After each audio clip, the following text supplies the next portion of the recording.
What's up, guys? It's Houdini, and today we're talking about sacrifice and what it really means. I mean, that's why I put what I put in my thumbnail, because to not know what sacrifice truly means can leave you very vulnerable, and I'll let you in on what I mean by that by first questioning what is it that you need to sacrifice. And I know many ideas come to mind immediately, right? Certain habits, certain attachments, certain comforts, certain identities, even that you have grown accustomed to inhabiting.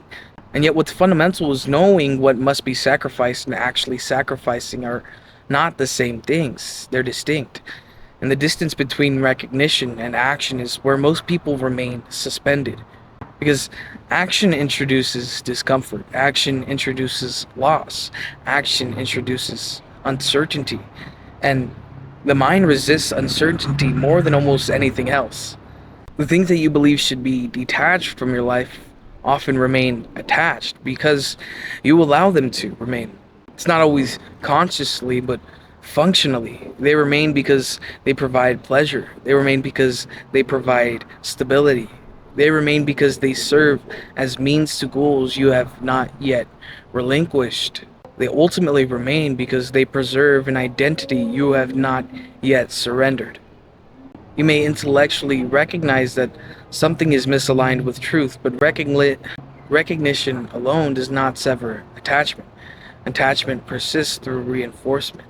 It persists through repetition.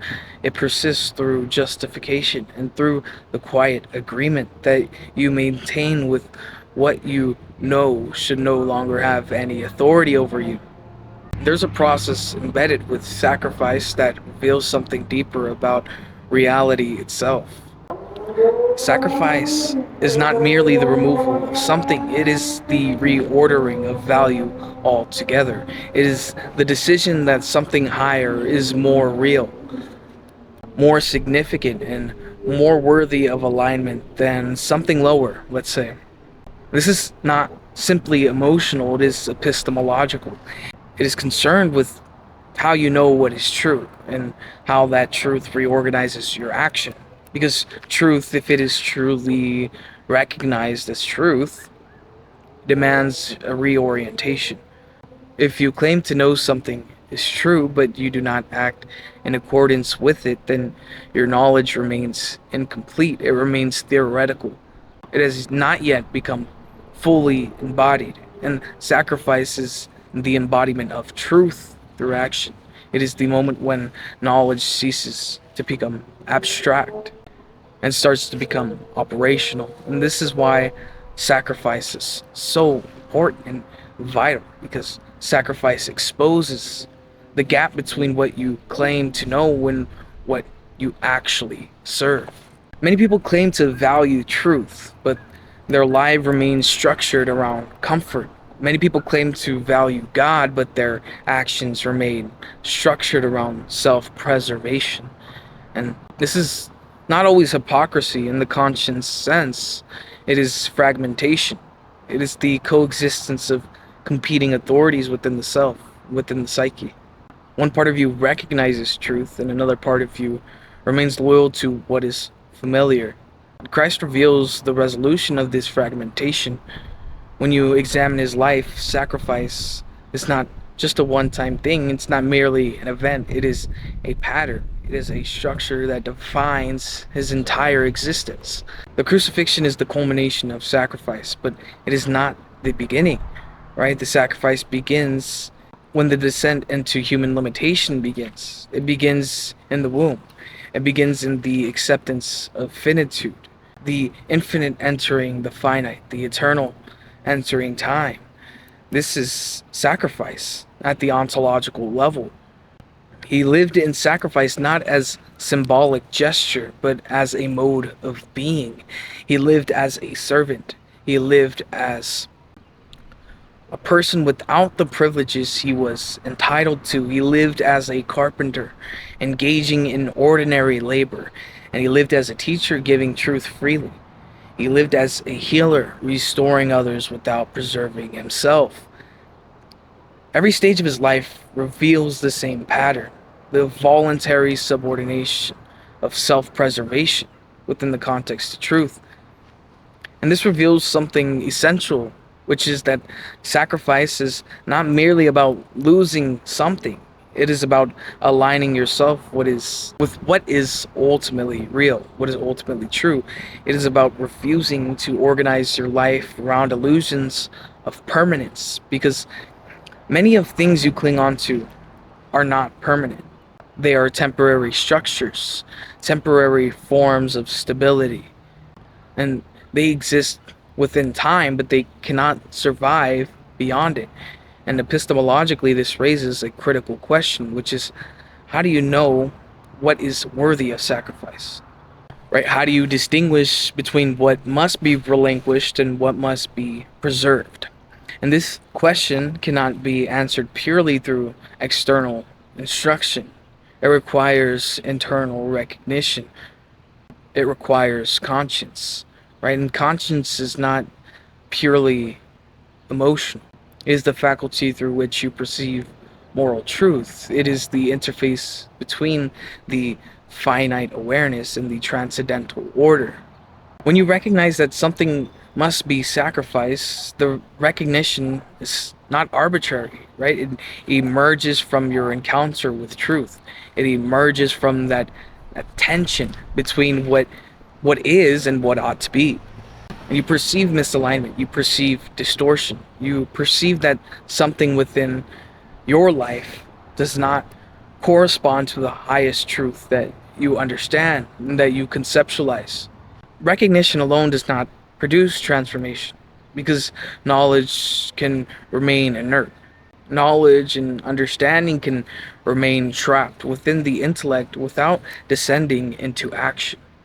This is why epistemologically we cannot remain abstract in some sense, because true knowledge demands embodiment. It demands sacrifice. And Mary as well, she embodies this pattern well, right? Her sacrifice was not merely physical, it was also epistemological. She sacrificed her expectations. She sacrificed assumptions about her future. She sacrificed her certainties about how her life would unfold. She accepted something that disrupted her existing framework of understanding. She accepted what could not be fully explained within her. It couldn't be explained in her current knowledge. And that reveals something essential about sacrifice and knowledge. Sometimes sacrifice requires surrendering not only what you possess, but what you think you know. Because your current understanding may be incomplete. Your expectations may be misaligned with reality and truth, and your plans may not correspond to truth. And so sacrifice creates space for truth to emerge more fully. And many people resist sacrifice just because they believe they will lose meaning. They believe that what they possess is necessary for their identity. They believe that without these attachments, they will become empty.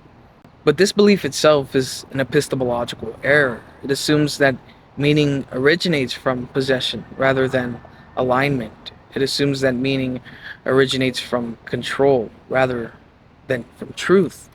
But meaning does not originate from what you hold, meaning originates from what you serve. And if you serve truth, meaning emerges, right? If you serve illusion, then meaning fragments. And this is why people cling to relationships, they cling to opportunities and identities that they know are misaligned. And they believe these things will eventually produce fulfillment. They believe that these attachments will eventually justify themselves. But belief alone does not create reality. Belief can be mistaken, and it can be distorted, and belief can remain flawed. Right? This is why belief must remain subordinate to truth. This is where epistemology becomes essential. You must not examine not only what you believe, but why you believe it. You must examine whether your beliefs correspond to reality or they merely preserve comfort in some sense. You must also examine whether your beliefs produce alignment or fragmentation. That, I believe, is the most fundamental, because many people construct realities within their minds that do not correspond to truth at all. They create narratives that justify their attachments. They create explanations that preserve their comfort. And they convince themselves that sacrifice is unnecessary. But truth eventually confronts this illusion like all other illusions. Sacrifice becomes unavoidable.